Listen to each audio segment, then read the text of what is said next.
city and the things we have and the things we do and some restaurants and the food and Hi, my name is Grace Moody. I'm 18 years old. I'm a senior at the high school, and I was the exchange student last year. So after Liz, I will talk about my year and what happened. And all that stuff.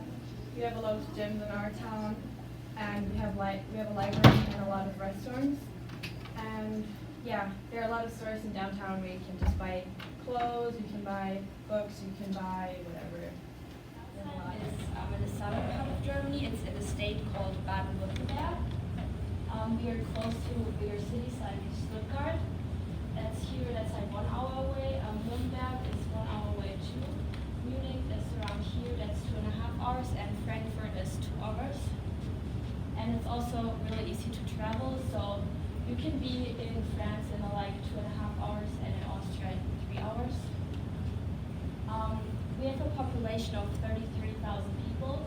We have many little suburbs around our town. We have a river going through our city. It's called the Yacht. We also have many little towers. That's what Crailsheim is famous for. Everything is really modern because the city was destroyed after World War II. So everything is new built. At Volksfest. And then also, so in my first village, this is Hamilton's, a little bit about what Emily talked about. It was this really weird tradition, and the tradition was actually older than America. But what they do is it's like couples, and the man has to be from that village one of the time. And so what they do is like there's 2 parades again, and so on the day it's like this tree, and they like dance around it. And there's a timer. No one knows when it's going to go off. And then, so as they make a round around the circle, they have a sword, and then they pass it on to the next person. And when the timer goes off, who has the sword is the winner. And if you're the winner, you have to pay to have that sheep slaughtered, and like meal and drink for everyone who has participated. But it's really expensive, but it's this huge honor. And I thought it was really weird, but I thought it was really cool too. And so I'm glad I could like partake in traditions like that. Our city celebration day. Everyone gets a little pastry. In April we have Easter. In May we celebrate the first day of May. It's called the Day of Workers. And then in the night kids go out of the street and they make pranks. In July we have a culture weekend. That's also really cool. Many like musicians and artists come from all over the world, and then there are like some concerts and there's a lot of different food. We also have a pig chase, which is really funny to watch. In August, we have a light festival. It's in a little suburb, and people, they build pictures with lights. That's kind of what it looks like. In September, we have our biggest festival, and that's like, we're like really proud of this. It's called Volksfest. Maybe you've heard about the Oktoberfest in Munich. It's just a little bit smaller. That's how it looks like from the top. We have many roller coasters, food, beer, we have parades, and our beer tent is actually the largest beer tent in Europe. Either. And I don't know if you guys heard about that, but our city, that's kind of like our traditional sign, I would say. So it's called a Horaffen, and it's actually kind of like a pastry thing. It's kind of like a donut, but it's not really a donut, it's a little different. It's sweet though.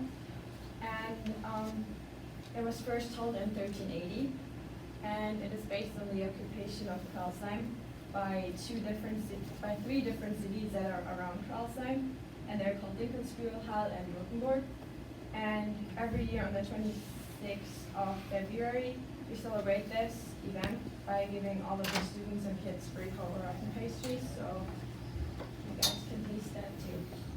And so the first thing I want to talk about is families. So my first family was with the Hitzigs, and then the Zanzingers, the Baumans, and then the Reinisch family. And so family is a really big part of your life because you're always with them. And it's people that you really get to know. And it's really amazing because you go and then first you go and you feel like you know no one, and then by the end of the year you have all of these families and people who really feel like family members. And you're always with your family, and so you really get to know them. And so now I want to talk about school. I went to the Realschule zur Flugelau. And so school was a really big part of my year because that's where I spent most of my time.